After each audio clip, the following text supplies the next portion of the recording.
Hello, YouTube! Tim Kubron here, back for more fun and excitement at other people's expense. And today, those people are you, the viewer, as me and Andrew drag you along, kicking and screaming, on another episode of Tim Kubron's Walkthrough Yu-Gi-Oh! Series. Episode 2, Starter Deck Yugi and Kaiba. Starter decks Yugi and Starter Deck Kaiba were released on March 29th, 2002. So this was literally like 3 weeks after The Legend of the Blue Eyes White Dragon. And they released a lot of new cards. Now, a lot of people talk about power creep when they talk about like synchro monsters or the chaos monsters from Invasion of Chaos way on down the line. Power creep existed right from the get-go. First off, you got things like Skull Redbird, who was the most powerful no-sacrifice monster, was now being replaced with Lajin, the Mythic Genie of the Lamp, 1800 attack. Curse of Dragon, the monster with the highest attack for only one sacrifice at 2000, was now replaced with Summoned Skull, with a very large 2500 body for one sacrifice. And of course, my favorite, Final Flame, was replaced with Ukazi, which did 800 points of damage instead of 6. Some other very notable cards are things like Wall of Illusion, Change of Heart, Last Will, and Ultimate Offering. A short time later in May, the first limited list came into existence. While at the time nothing was banned, it did limit the cards you could put in your deck. Change of Heart, Dark Hole, Monster Reborn, Pot of Greed, Raigeki, and each one of the 5 pieces of Exodia the Forbidden One were all limited to 1. Card Destruction and Swords of Revealing Light were now at 2. So here's how it's going to go. Me and Andrew are going to go through Yu-Gi-Oh! Set by set, making decks from the cards that were available at the time. Then we're going to battle each other best 2 out of 3, and see who comes out on top. Hey guys, this is Andrew with Tim Kubron's Stroll Through Yu-Gi-Oh! Series. We are playing with the new structure decks for Yugi and Kaiba at this point, in addition to our Legacy of Blue Eyes sets. So, you remember we were playing some fusion monsters last time. This time we cut down our fusion monsters to just Gaia the Dragon Champion, because the structure decks give us a few actually good creatures compared to Skull Redbird and Urabi and such. Those guys are already long gone and remembered back in the history, of all this, because, it's a dinosaur and basically a dinosaur bird, so they've gone the way of the dinosaurs and died out. So we've got some really strong creatures and really new additions. Of course, we're still playing the Gaia the Dragon Champion, so we got to play Gaia and Curse of Dragon, and of course Polymerization, which we'll get to later. We are still playing one Blue Eyes White Dragon because we want to have that powerhouse creature in case we do get to that point. If he's got Swords Revealing Light, we can sacrifice some of our weaker monsters to get to this. And then we have the ultimate monster of the time, which is a little bit of a dream of mine, but that's okay. There's only one, so it's understandable. But besides that, like I said, we got Gaia, we got Curse Dragon. We also have this fine lad right here, Summon Skull, who is the strongest one sacrifice creature in the game at the moment. So we're playing 3 of him because we definitely want to get him out there. The other things are Lajin, Battle Ox, and Neil the Magical Swordsman. So these 3 monsters here are just 3 of the strongest attack normal summon monsters with 4 stars. So we don't need to sacrifice. Lajin being the best at this point with 1800 attack. Battle Ox has 1700 along with Neo as well. So these guys are a little bit weaker, but Lajin is the best that we got. And of course, we do have a couple of Man-Eater bugs over here, because Man-Eater bug is really, really good. It destroys any monster on the field, no matter what it is. So if he's going to go with his silly wall monsters again, we can set a Man-Eater bug and kill him. Now, we do also have some spell additions. We've got the classics, Pot of Greed, Swords of Revealing Light, Monster Reborn, Polymerization, like I said, and of course Raigeki. But we got some other additions here. Change of Heart was added to the set, which allows us to take control of a monster our opponent controls until the end phase of the turn, which is great because 1, it gets rid of our opponent's monster for the turn. 2, we can attack with it. And I guess 3, we can also sacrifice it because we do have quite a few sacrifice monsters up here, so we can take a monster and sacrifice it for one of our bigger creatures. Speaking of sacrificing monsters, we also have this new card, Soul Exchange. And this is really the reason that I'm playing a lot of these big, beefy guys up here. We're playing, what, 3, 4, 5, 6, 7, 8 of them, is because of Soul Exchange. So we can target one monster opponent controls, and if we tribute summon a monster, we must tribute that target as if I controlled it, but I cannot conduct a battle phase in the turn that I do. So basically, we take his monster for a ride into one of our sacrifice creatures and get rid of it. Kind of like with the change of heart, except we don't get to attack with it that turn. That's okay. It also allows us to very easily summon these guys up here with the 2 sacrifices, being Gaia and Blue Eyes White Dragon, because we can play our monster on the turn and the next turn after he plays his, whether it's face up or face down. We can target it with Soul Exchange and sacrifice it and get rid of it. So that's a great way for us to get our big monsters in the field and take care of his monsters as well. Now, like I said, we do have some classics in here. Raigeki to destroy monsters, polymerization. We did cut it down to 2 a little bit because it's not really the main focus of the deck, but we still want to have access to our Gaia the Dragon Champion in case we need to make a big swing, things like that. Pot of Greed will just basically never get out of the deck until it gets fully banned. Fissure, we want to be able to destroy monsters. Swords is just really good. It got limited to 2 in the spam list, so we're only playing 2 of them, one here and one on the side deck, but it's still a really good card, so we're playing it. Card Destruction was another one that came through. I think it is semi-limited at this point, yes, because I've got one on the side deck here. I'm only playing one in the main deck, though, because I don't feel like this card is that great overall. It is good when you have things in your hand you can't use. You can get rid of your hand and draw a new one, but your opponent does the same thing. So it could be good, like, if you want to disrupt them a little bit, or if you need to get rid of things of your own. But if one of those situations is not met, this card is not very good. So I don't like this card that much personally. That's why I'm running 1. But it is still really good, so I have to admit that I have this card in here, especially where I've got these big beefy monsters and polymerizations. Monster Reborn is still really good. It is limited to 1 though, so we're gonna keep it there in the deck. Now our trap suite here, you may remember good old Trap Hole. We've only got 2 of them now because Monster Reborn was a thing, and also he was doing a lot of setting last time with little things, so we didn't want to play too many Trap Holes. We got 2.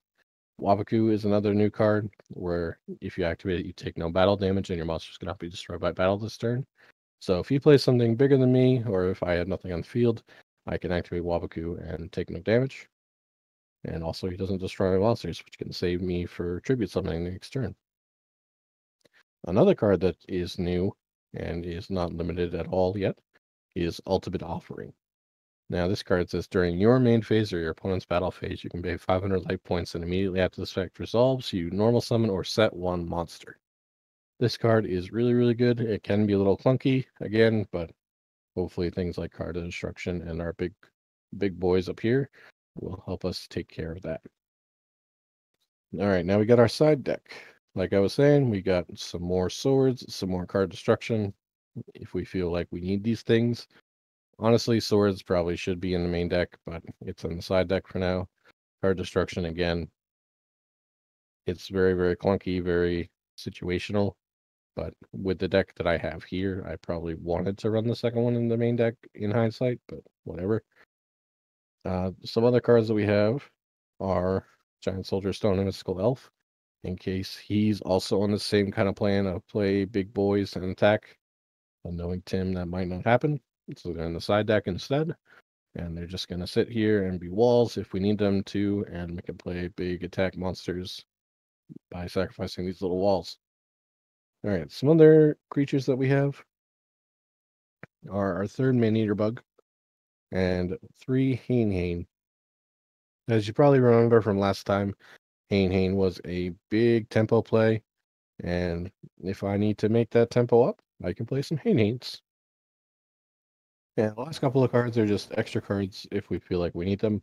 Trap Hole and Fissure for some more destruction.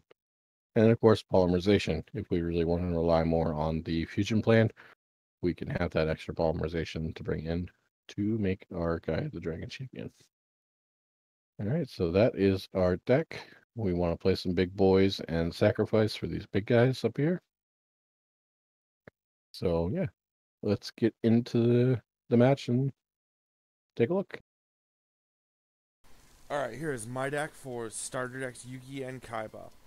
We have a lot of changes in here. You'll notice like almost nothing looks the same. All the attackers, Skull, Redbird, Urabi, have been completely replaced. We got Lajin's 1800 attack on a no sack body. That's great. We got Battleox 1700. Not quite as good, but I mean, it's still better than Skull Redbird by a mile. Neo the Magical Swordsman, same thing, 1700, no sacrifice. We have included some more sacrifice monsters now, as we've got Summoned Skull in here. He's the new powerhouse of the set. One sacrifice for 2,500 attack. So we're going to throw some of him in here. That beats a Curse of Dragon by miles. It runs over all those huge defensive walls. I'm not too worried about the defensive walls, honestly. As you may notice, there are actually none in my deck of the old ones. No Giant Soldiers, no Aquamadors. They have been replaced by Wall of Illusion. 1,000 attack, 1,850 defense, and when this card is attacked, after the damage, you return the attacking monster to the hand. So, what I've done is I've replaced, like I said, my Giant Soldiers with these. You still can't get over it with your normal no-sack monsters. Lajin's only 1,800. This thing has 1,850 defense. So, it's actually just kind of better than Giant Soldier. Next up, we still got the 3 Man-Eater Bugs. Those are great. 2 Hanes, really nice tempo play, especially with Summon Skull being such an attractive target. I'm actually thinking there's probably some really nice potential to bounce one back to the hand. Arm Ninja is still in here. You know, Swords of Revealing Light has been put to 2, but it's still there. Besides that, there's not really much, you know, to hit potentially, but I still may be able to get something out of him. Next up, we've got the new boy. Change of Heart is in here. Of course it is, because it's amazing. Then Raigeki. My own flavor card is actually now Ukazi. This is a straight upgrade from Final Flame. It does 800 damage. So, you know, just maybe I can squeak out a cool win with this. Of course, we got Dark Hole. We got Pot of Greed. We got 3 Fissure. You know, Dark Hole and Raigeki went down to 1, so you definitely want 3 Fissure. 2 Swords. Swords are good. Stall out for 3 turns. Card Destruction is a new one. And I kind of feel iffy. There's definitely some situations where this card can be really good, but without the restriction of like drafting and just being able to play with everything, what we're playing with is most of these cards are just straight up really good, so there's very few times I feel like I'm going to be able to use Card Destruction to huge potential. It's still in here. It can, you know, do pretty good. We'll see how it goes. Monster Reborn, of course. Still 3 Trap Hole. Next up is Wabaku. That's new. You flip this up, and you take no battle damage for the turn, and your monsters cannot be destroyed by battle this turn. So, that's pretty nice. Definitely going to run 3 of them. Just a turn of solid safety. And then another one that we got in here is we got Ultimate Offering, which is new. You can pay 500 life points to perform an additional summon, pretty much. That could be really nice in like a beater focus deck. You know, you can get 2 or 3 monsters out. You can get a Summon Skull out turn 1 for a measly 500 life points. You know, it might come out really good. I'm only going to run 2 of them because they're continuous traps, so they can kind of be clunky. We'll just have to see how it goes. We got Fusionist here is my mascot. We're not, you know, going to be making it, but it is interesting. Fun fact, the reason why it is my mascot is because it is the weakest no effect fusion monster at all. So I kind of think it's just a cool, like, funny card to run in there. In the side deck, we've got a Blue Eyes, just in case. We've got the 3rd Battleox. I only run 2 of them, and 3 Lajin and 3 Neo. If I need another beater, The third Hane. Two more armed ninjas. I mean, I don't think they'll come in, but they might. I've got D-Spell, which is just, spell version of Dark Ninja. You destroy a spell on the field.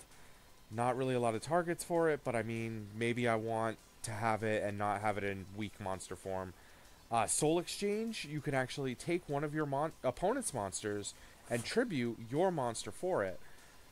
The problem is you have to give a battle phase, so I don't really think it's worth it, but who knows? Maybe. Got the second card destruction. We got 3 reinforcements. Flip it up to give one monster 500 extra attack. Could be useful, instead of his Lajin beating over my Battle Ox, I can flip it up. But I just don't know that it's going to be quite worth it. A lot of these cards in here are much better. Wabaku is just like a hugely better card, being as that it protects everything for the whole turn. But maybe I just need some more battle traps. We got the Dragon Capture Jar, sort of a super niche just in case. Just in case he's playing like the Blue Eyes or the Gaias still. And the third Ultimate Offering, if it turns out it does a lot of work. Hey, we'll see. So that's the deck. Let's see how it goes.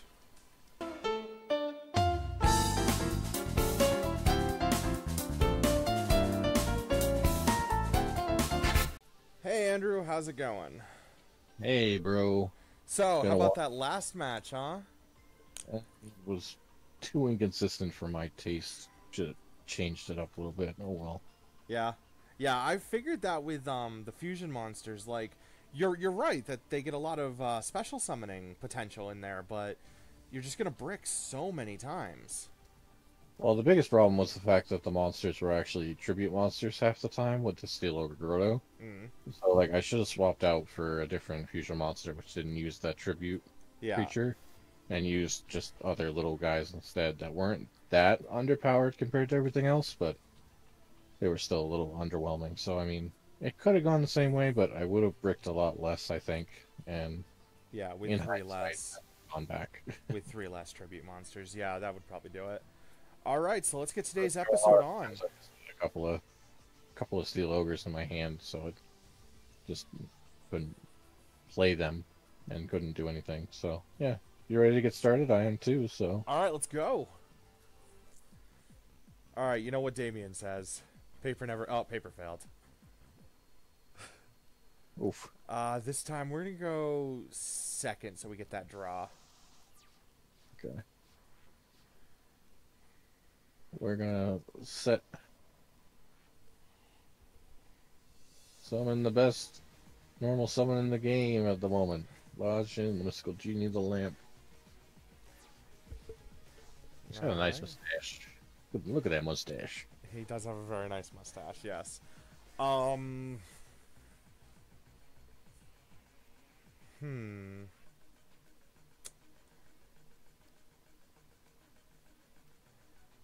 Andrew, I think I'm going to start off right off the bat with my Swords of Revealing Light. Ooh. And we are going to set a monster face down and a card face down. Your turn. Nice bug, bro. Thanks.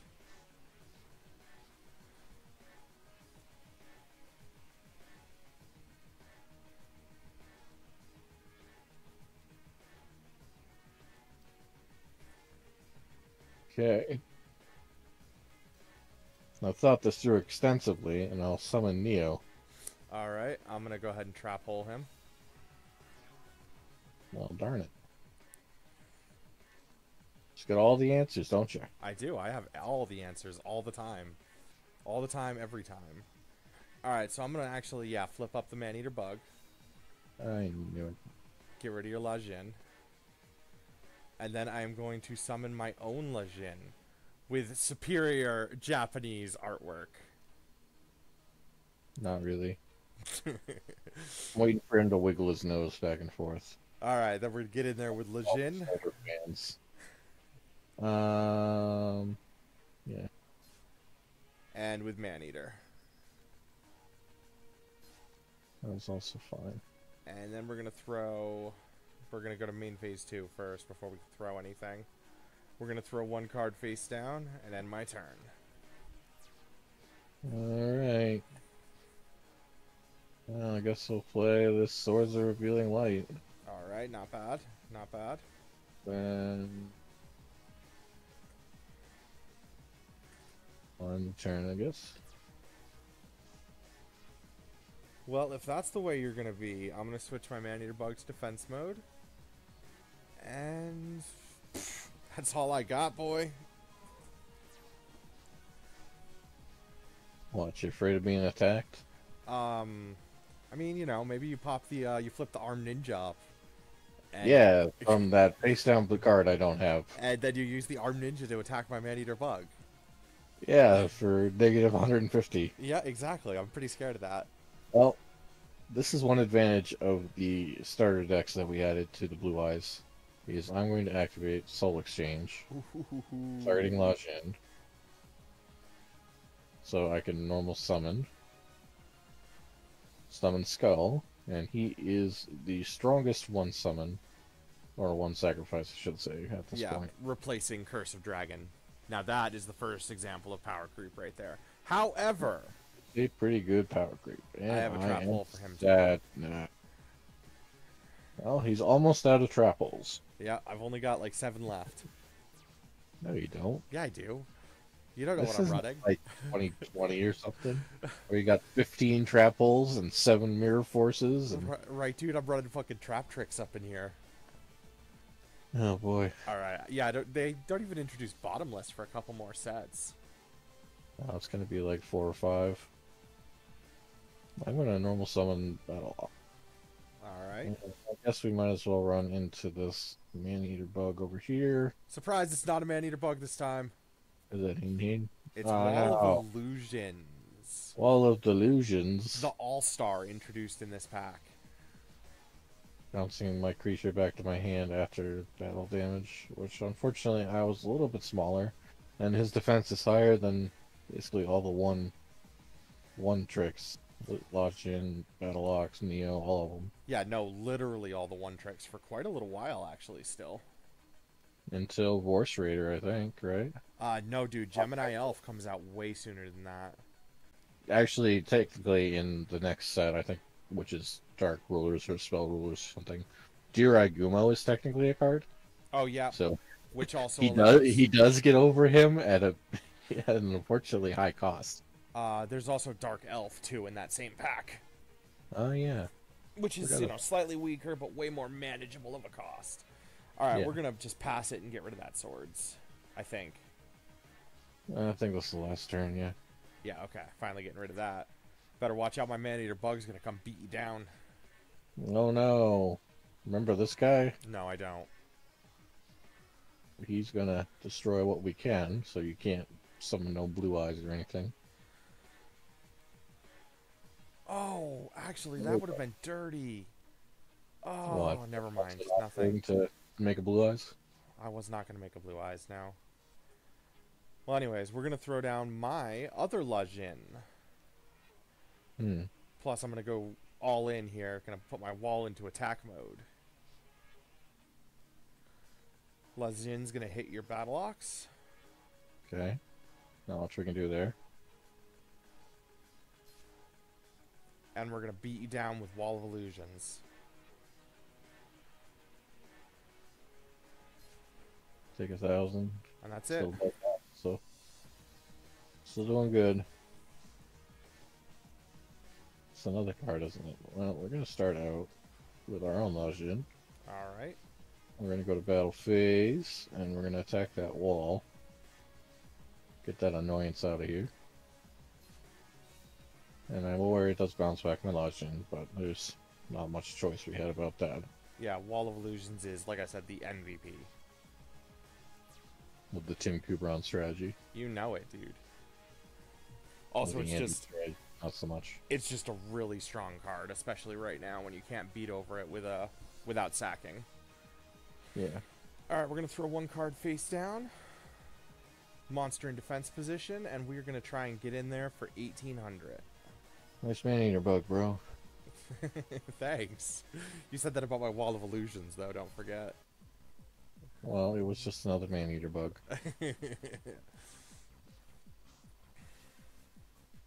Oh, that's not going to do me much good right now. I guess we'll summon Fajin. It's going to put the big hurt on us if we attack into another wall. It will. If it's a man-eater bug, we still get hurt pretty good.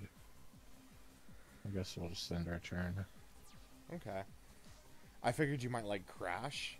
And that way, if it's a man-eater bug, I'm pretty much boned and can't do anything. I guess that's an option. We'll consider it for a later time. I'm going to set a monster in face-down defense position. And I'm actually going to throw up Ultimate Offering. And I'm going to pay 500 life points to allow me to summon again. Summon what again?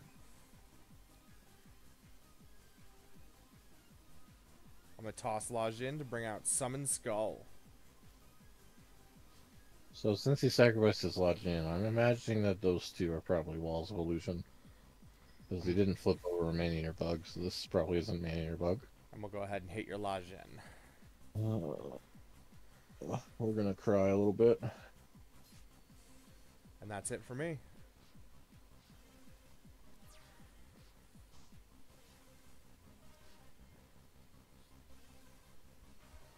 We'll normal summon Battle Ox.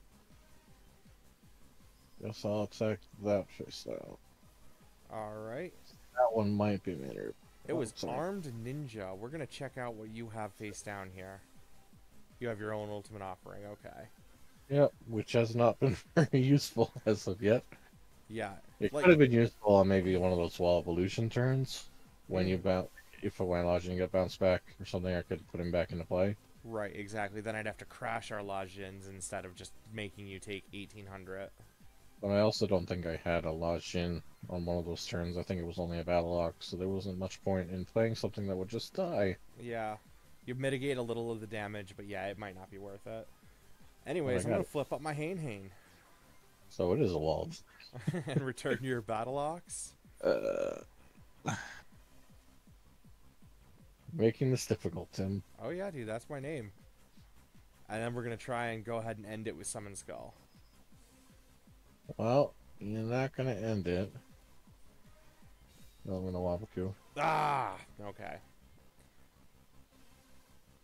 And then we're so angry, we're going to attack with Hane too. I'll take 0. Even That's though it fine. does nothing. Alright, go ahead.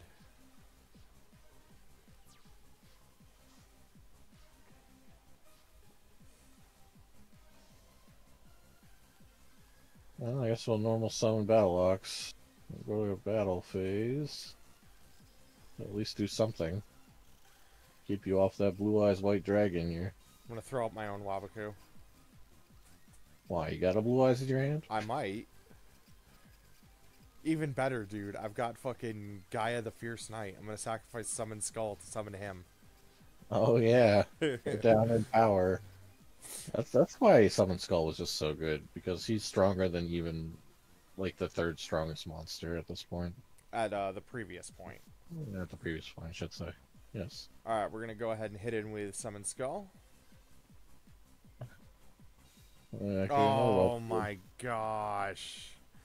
I would like to keep my bro around. Alright, we're going to go to main phase 2. Throw Hane in defense mode. Go ahead. Well, something good off the top. Well, that's a card. And I guess we will attack that Hane because why not? Yeah. Not sporting anything on the field, so. What else are you going to do? Oh my goodness, this is not what I wanted, but you know what? That's okay. We're going to set a monster. We're going to go ahead and attack your Battle Ox. Come on. No more Wabakus. Fingers crossed. Ooh. Alright, your turn.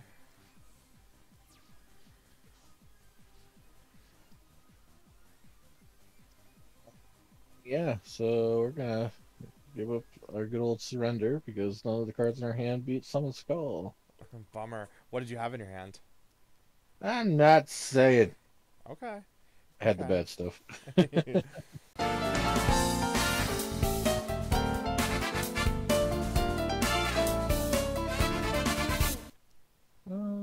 Guess going first couldn't hurt. Yeah. I'll when we start like this. Like I said, you don't get that extra draw, so there's some drawback, but if you open Pot of Greed, then I guess it's okay. I guess it's okay. Oh, snap. Alright, I'm going to go ahead and throw down Swords of Revealing Light again. Going to start off with that. Yeah, that's bothersome. Yeah, Maneater Bug is mandatory, so yeah, it has to eat itself. And we're going to throw down Battle Ox. And get Trap Hold. And we're going to set a card of our own. Your turn. Well, I'm under swords, so... Yep. Nothing to do about it. Alright, I'm going to set a monster face down and end my turn.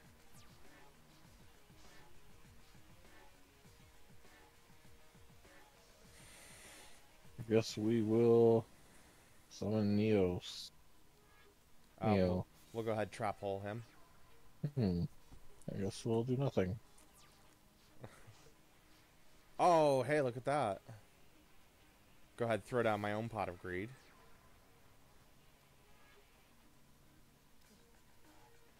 Alright, and then I'm going to flip up my Maneater. I guess that does that. That's okay. That's like a meta play right there. Maneater, you're Maneater. And then we're gonna toss Maneater for Summon Skull. I'm gonna cry a little bit. And then we're gonna go ahead and hit in for 2,500. Yes, sir. All right.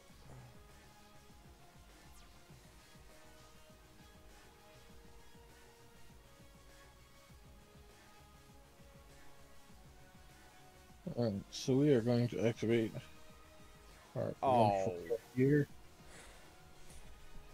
Talk about meta plays there. Sack my Summon Skull for your Summon Skull. Yeah, mine's a little better than yours. No, it's not. Yeah, it is. Bug for bug, okay. Summon Skull for Summon Skull. You know, that's just a tier above. Actually, yeah, it is pretty good. I'm gonna place a monster in face down defense position and end my turn. It's gonna be like Hane or something. Lajin, do the work. Ooh, it was Hane.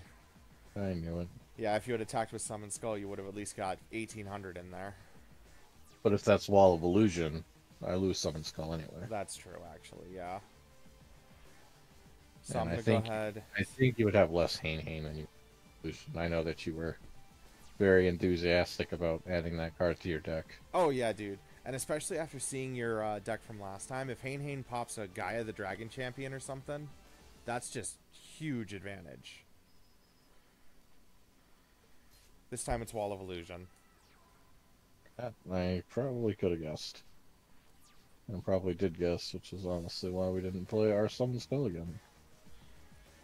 Alright, we're going to set a monster in face down defense position, and we're going to throw down the second copy of Swords of Revealing Light. Well, I guess we'll sit here for a while. Yeah, dude. Watch me twiddle my thumbs on the other side of the wall. 2 is the reason why we're doing that. Let's turn 1. We got another bug. Ooh. Well, first, before I have the bug, I'm going to throw down Fissure. To take out your Battle Ox.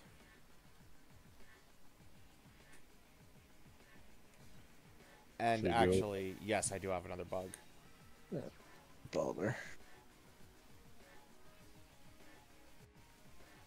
And as if that wasn't bad enough, I'm going to sack the bug for the Summon Skull. Oh, great. Wall goes to attack mode. And we're going to get in there. First with Wall. And then with Skull. Alright. But on big card, I see.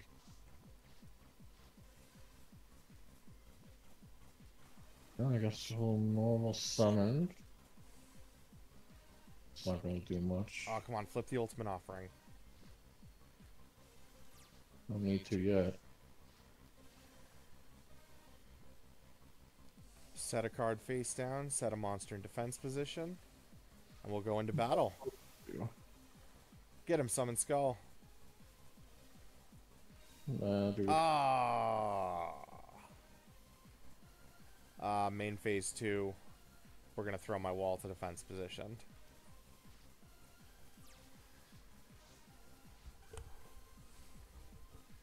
Is that worth it? I think it will be. First, we're going to do this. Summoning our Summon Skull. Alright. Another new card from this structure deck. Ooh. Very nice. So I toss out my one card in hand, which was an Armed Ninja. I really hope it's not another man-eater bug. Really, yes, we need to do this either way. Swords of Revealing Light. Unfortunately, it's a man-eater bug. That's a man-eater bug, of course. However, the swords was a good move, because, yeah, now you're not going to lose this next turn. Oh, and you got rid of my Armed Ninja, too. Oh, I only got one? I think I only have one, yeah. With all the new upgrades and stuff, Armed Ninja, I figured wasn't quite as good. Plus, swords going down to 2 was a little bit less necessary. Yeah, so fewer targets, better other alternatives. So yeah, I only went down to 1. Alright, there was an option of E-Spell, but that one's even more niche. Yeah, exactly. Literally, your only target is... swords. Well, technically, D-Spell can target face-down cards. So if you like a spell card, you can get it. But... yeah. But you're not exactly notorious for doing that. Alright, go ahead.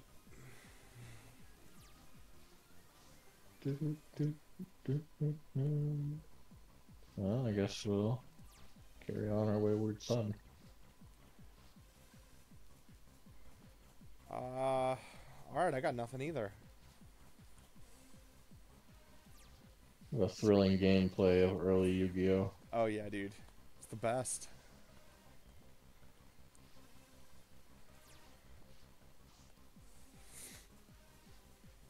I'm gonna pass again. There we go. Get rid of those swords.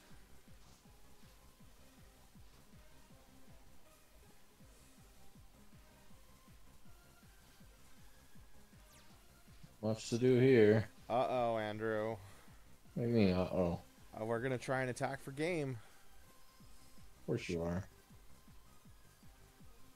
I have to question your motives if you didn't. Okay, Wapaku, not surprised. Where's my, like, trap jammer? Seven Tools is a bandit. Doesn't come out for a very long time, I don't think. Yeah. You had to have small stuff, didn't you? I did, dude, yep. So you're gonna fissure away my man-eater. In response, I'm going to activate Ultimate Offer. And activate Ultimate Offering. Alright, let's see it. Oh. Okay. I'm gonna set one card face down. We're gonna go ahead and try and get in for game again. We're gonna activate nothing because we got nothing. Oh, and GG. Well, Andrew, sorry, the but second game here, I guess I'll just explain my board before I leave. Because, like, we got the Ultimate Offering, so we could have made more summons in one turn, but we never really had a chance to do so. Unfortunately, it didn't line up with our no sack monsters and our sack monsters where we had any chance to actually do that. The only thing I really could have done with it is played something during his turn for 500 life points, which isn't the greatest idea, but it was an option. But I've got a Summon Skull and a Curse of Dragon in my hand, unfortunately, and a Trap Hole face down. Yeah. Like, you didn't summon anything because you already had your Summon Skull, which was enough, and you had the Fissure Bait face up as well, so I couldn't really get around that. In game 1, at the end there, I had double Polymerization, double Soul Exchange. Oh, my boy. Cards hand. Yeah. How many Soul Exchange did you run? 3 in the main. I did side one out in game 2. Okay. See, I had 2 in the side, and, well, I guess I only ever ran 3 Summon Skull for sack monsters. Yeah, So, I've got way more, so. So I was I've very rarely feeling like I needed. So I had two in the got side, and I three never even Swift used them. Skulls, two Curse of Dragons, two Gaias, and one Blue Eyes for sack monsters, Yeah. So yeah, Soul which I Exchange feel is was. okay because you know a lot of them are Summoned Skull and Curse of Dragons, so those are good. But Wall of Illusion does kind of body the sack monsters pretty hard. It absolutely does. Wall of Illusion. Hane is a great tempo gaining card. Maneater Bug, of course. If I had gone with like a strategy similar to what you did last time, where you played some of the beaters, but you also played a lot of the 2000 defense monsters, Mm, it probably would have gone a lot better. But Summon Skull would have thrown a wrench into the plan. yeah. And with my own Summon Skull and trap holes and things like that, I think I could have gotten around it. Yeah. You So see, that would be another option if we did this again for this set. But oh well. live and learn. Yeah, so the Giant Soldier and the Aquamador totally came out. Wall of Illusion is just flat superior. Yes, it has less defense, but like you said, there's still no sack monster that can get over it. So It's, the same creatures can get over it as could get over Summon Skull, Giant Soldier, but I gain the bouncing back ability. So Wall of Illusion is just strictly better. he's going to be a pretty good card for a couple of sets. Oh, it absolutely is. It was really clutch in this one. All right, that's all I got for now. Well, all right. Yeah, those were really good games. So everyone out there, tune in. I'm gonna say next week, but it's probably gonna be like 10 months from now. So tune in next week and see our next episode. Quick shout out to Simo. Thank you for the inspiration, Simo. And everyone out there, you guys take it easy.